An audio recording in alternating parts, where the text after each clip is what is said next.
ขอ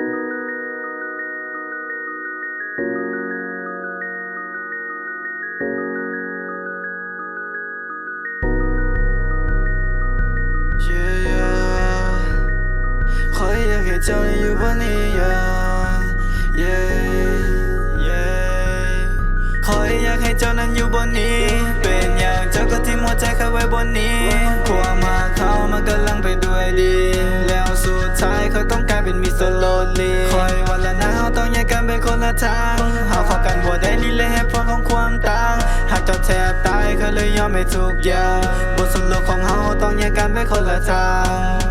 คอยคิดว่าเจ้าทุกเดียวนะคอยยังงงว่าเป็นยังเจ้าคือทีมคอยไปเจ้าแค่บอกกับใครว่าเจ้าจะให้ใจเล็กใจแต่ตอนนี้เป็นยังเจ้าคือเหตุมันหมดได้คอยอยากจะย้อนกลับไปตอนนั้นตอนที่เขายังป๊อปปี้เลิศยังมีกันและกันภายในวันเขายังต้องการมันคอยอยากตื่นขึ้นมาขอให้มันเป็นเพียงแค่ความฝันขอให้มันเป็นเพียงความฝันคอยบ่อยากให้เจ้าจากไปตอนที่เฮายังมีกัน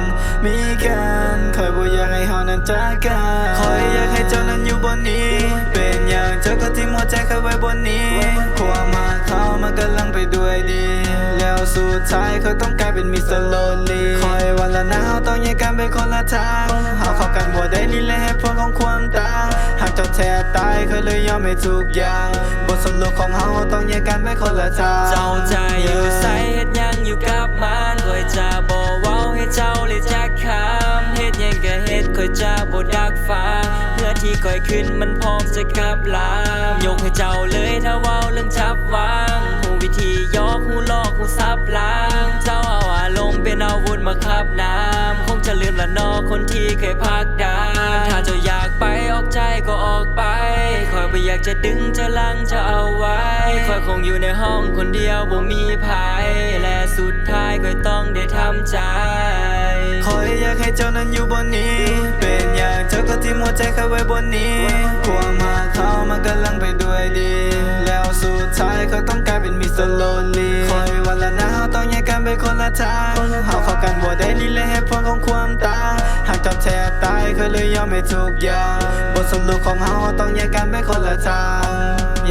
ความหักที่มันสวยงามแต่ตอนนี้เจ้ากำลังหายเจ้าเคยเป็นแสงสว่างและเฮามีกันอยู่เคียงข้างกายเจ้าเคยบอกคอยว่าจะอยู่กับเจ้าไปฮอดมือตายคำตอบที่คอยได้มาโตคอยจับลุกบ่ไหวเฮาเลิกกันซะนี่คือคำที่ออกจากปากเจ้าดอกไม้ที่มันได้ปลูกมันก็เริ่มมีหากเน่าผิดหวังอยู่ตลอดความหักของสองเฮาเลิกไปกันบ่รอดแต่สุดท้ายก็เป็นเพียงเรื่องเราความหักที่ไปได้ดีแต่เจ้าก็พิมพ์ลบกลางคันคอยคนนี้ต้องโลนลีและมีน้ำตาอยู่บางวันตอนคอยนั่งสมกวิทเห็นหน้าเจ้าอยู่ในฝันจิตใจคอยมันบ่ดีตอนเจ้าบอกว่าห่างกันคอยอยากให้เจ้านั้นอยู่บนนี้เป็นอย่างเจ้าก็ทิ้งหัวใจเขาไว้บนนี้ความหาเขามันกำลังไปด้วยดีแล้วสุดท้ายเขาต้องกลายเป็นมิสเตอร์โลลีคอยวันละนะเขาต้องแยกกันไปคนละทางเขาเข้ากันบ่ได้นี่เลยเหตุผลของความต่างหากเจ้าแทบตายเขาเลยยอมให้ทุกอย่างบทสรุปของเขาต้องแยกกันไปคนละทาง